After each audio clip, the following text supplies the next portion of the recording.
We have defined a random variable formally and mathematically. We want to have a picture or better understanding. So we repeat this definition in a ordinary language. So every outcome of your sample space, every possible result of your experiment C is mapped to some numbers. So what happens is that you have your sample space L, the first possible outcome is mapped to this point. The second possible outcome is mapped here, third, and so on. So this mapping is random variable. So the random variable maps your L to set of real numbers.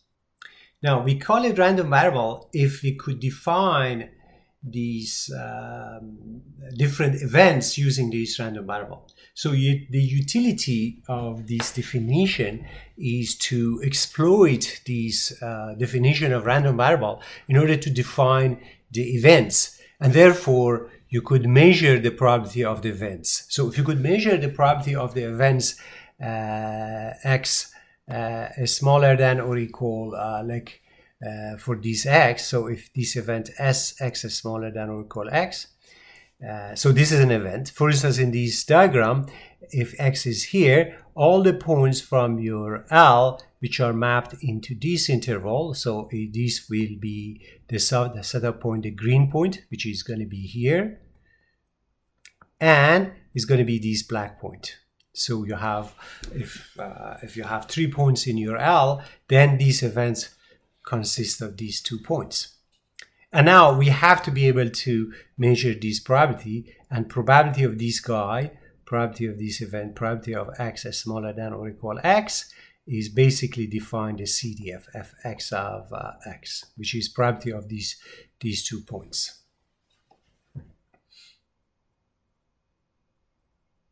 So a random variable, I repeat, is a mapping which has a CDF. And in this figure, we have seen that xc1, this point, is not in the event x is smaller than or equal x, and c2 and c3 is inside in this event.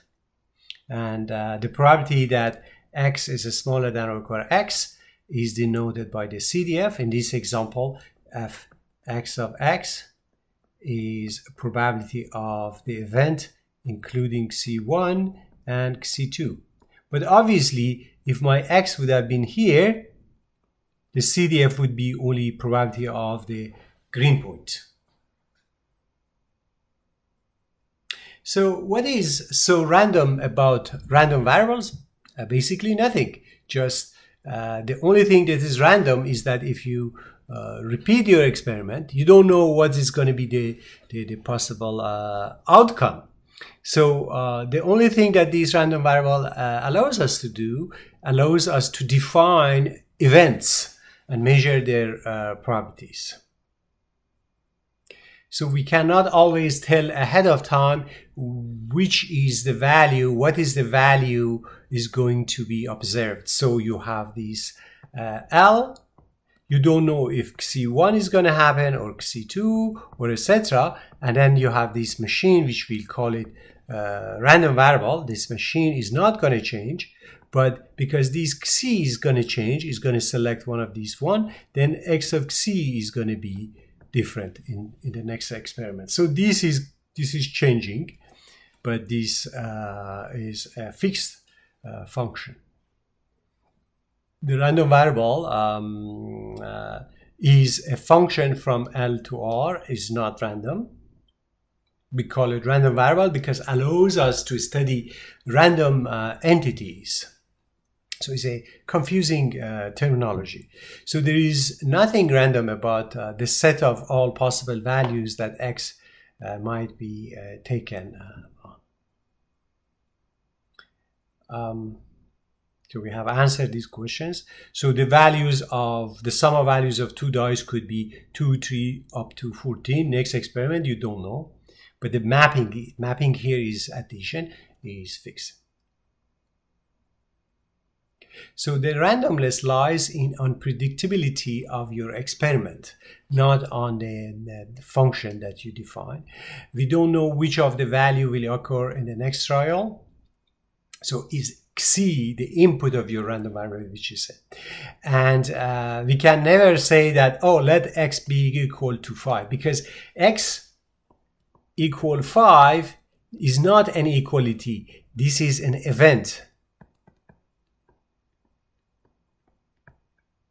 This is the set of all possible outcomes of your experiment, which leads to 5 as assigned value to your outcome of your experiment. So remember that X equal 5 means all possible values of Xi, the set of outcome of experiments, which X of Xi is 5. And X equals 6 is another subset of L. Obviously, X equal 6 and X equal 5, they are disjoint because they cannot be, X of Xi cannot be at the same time 5 and 6. So a random variable is a function, maps Xi to all. The output is a real number and the input is the outcome of your experiment. And you could have the CDF. So we denote it by X of Xi. So this is a brief notation in this course. We only say, oh, we have a random variable. It means that there is L, there is R, there is functions and so on. But we summarize these in order to have time to do real stuff. But we have to keep in mind that this is an abbreviated notation. As soon as we say random variable, all the things we have learned in this video comes to my mind.